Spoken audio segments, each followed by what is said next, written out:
হাসান হুসাইন দুই ভাই আমার আল্লাহ কত বেশি পছন্দ করতেন। একটু মনোযোগ দিয়ে শুনবেন।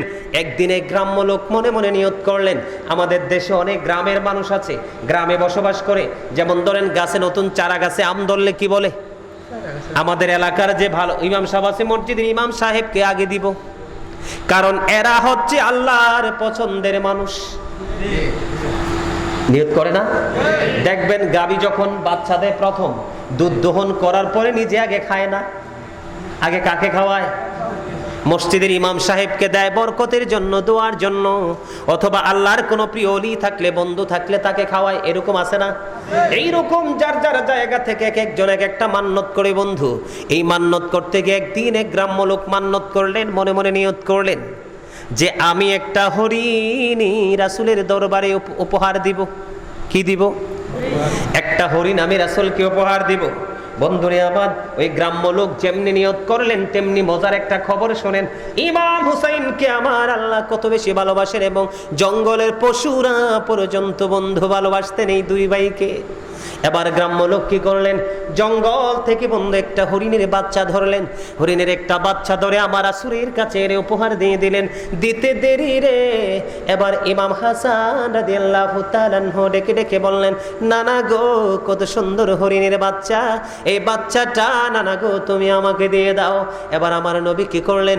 ইমাম হাসান রাদিয়াল্লাহু তাআলা আনহুকে ডাকলেন, ডেকে ডেকে বললেন, আসো গো, তুমি এই হরিণের বাচ্চাটা নিয়ে যাও। বন্ধুরে আবার, ইমাম হাসান কিন্তু খুশি হয়ে গেছে। ইমাম হাসান রাদিয়াল্লাহু তাআলা আনহু হরিণের বাচ্চা পেয়ে খুশি হয়ে গেল। এবার সঙ্গে সঙ্গে এই দৃশ্য দেখলেন ইমাম হুসাইন রাদিয়াল্লাহু তাআলা আনহু। ইমাম হুসাইন দেখতে দেরি রে, দৌড়ে চলে গেল নানার কাছে। নানা গো, আমার ভাইয়াকে তুমি হরিণের বাচ্চা দিয়েছো, আমারও হরিণ লাগবে। আমার নবীর কাছে হরিণ আসছে কয়টা? ওই লোকের নিয়ত কয়টা? ওই লোকে নিয়ত করেছে একটা, যেমনি নিয়ত করেছে তেমনি বাস্তবায়ন করেছে বন্ধু, একটা হরিণের বাচ্চা। এবার দৌড়ে চলে গেল। যাইতে যাইতে যাইতে যাইতে বন্ধু হুসাইন এবার হরিণের বাচ্চা দাবি করলো। আমার নবী বন্ধু চিন্তা করতেছেন, একটা হরিণ আমি হাসানকে দিয়ে দিলাম, এবার হুসাইনকে কি দিব রে? আবার আল্লাহ ওই দিক দিয়ে যেই হরিণীর বাচ্চাটা ইমাম হাসানকে আমার নবী বরাদ্দ দিয়ে দিয়েছেন, ওই মা হরিণীকে আল্লাহ রাব্বুল আলামিন অর্ডার করেছেন, জলদি চলে যা, আমার হাবিবের দরবারে তুমি উপস্থিত হয়ে যাও।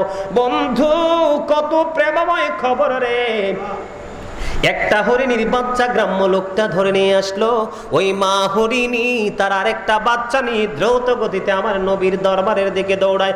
আমার নবীর কাছে হুসাইন হরিণীর বাচ্চা চাইতে দেরি রে, ওই সামনে আমার সামনে যেমন আপনাদের গেটটা একবার ওপেন করা, আমার নবীর সামনের দিকে নজর বন্ধু দিয়ে দেখতে পাইলো ওই দুইটা, একটা বড় হরিণ আর একটা ছোট্ট হরিণের বাচ্চা দৌড়ে দৌড়ে আসছে। আসার পরে নবীর সামনে বন্ধু দাঁড়িয়ে গেল। সবচেয়ে বড় মজার খবর, আবার আল্লাহ হাসান হুসাইনকে কত ভালোবাসে রে। এবার হুসাইন আমার নবীর সামনে এবার হরিণী এসে দাঁড়িয়ে গেলেন। দাঁড়িয়ে বন্ধু হরিণীর জবান খুলে যায়। জোরে জোরে বলেন না সুবহানাল্লাহ। বন্ধু হরিণীর জবান খুলে গেল। আমার নবীকে একটা ডাক দিলেন, নবী গো, আপনি যে আপনার কলিজার টুকরা হাসানকে যে হরিণ বাচ্চাটা দিয়েছেন, এই বাচ্চাটা আমি আমার গো, আমার আরেকটা বাচ্চা আমি মা হয়ে আপনার দরবারে নিয়ে আসলাম, আপনার কলিজার টুকরা হুসাইনকে আপনি দিয়ে দেন। সঙ্গে সঙ্গে আরেকটা বাচ্চা আমার নবী হুসাইনকে দিয়ে দিয়েছেন। জোরে জোরে বলুন না সুবহানাল্লাহ। এত প্রেমময় হাসান হুসাইন, এত প্রেমময় হুসাইন রাদিয়াল্লাহু তাআলা আনহু, তার জীবনে খুঁজলে শুধু প্রেমময় গল্প পাওয়া যায়, আদর্শ শিক্ষা অর্জন করা যায়। বন্ধু, সত্যের কাছে মাথা নত করব না, মাথা নত না করার ট্রেনিং বন্ধু হুসাইনের জীবন থেকে পাওয়া যায়। সত্যের জন্য লড়াই করার জন্য শক্তি পাওয়া যায় ওই হুসাইনের জন্য বন্ধু। মা হরিণী জঙ্গলের পশু পর্যন্ত তার খুশির জন্য দৌড়ে চলে এসেছে আমার আল্লাহর অর্ডারে। এখানে বোঝা যায় আমার আল্লাহ তাদেরকে কত বেশি ভালোবাসেন। জোরে বলেন না সুবহানাল্লাহ। ইয়া হাবিবাল্লাহ, ইয়া রাসূলুল্লাহ, ইয়া হাবিবাল্লাহ, আমার মৌতের নিদান কালে আসি প্রিয় নবী গো আমার শিয়রে দেখিব আপনাকে নয়ন ভরে ইয়া রাসূলুল্লাহ ইয়া হাবিবাল্লাহ ইয়া রাসূলুল্লাহ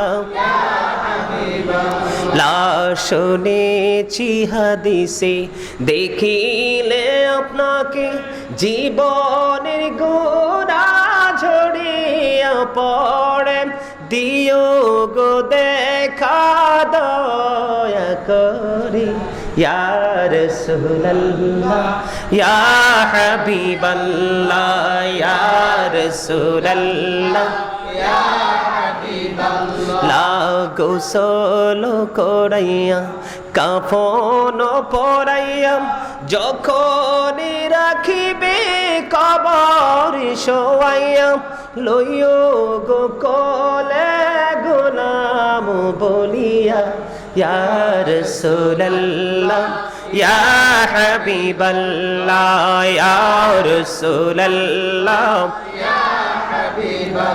الصلاة والسلام عليك يا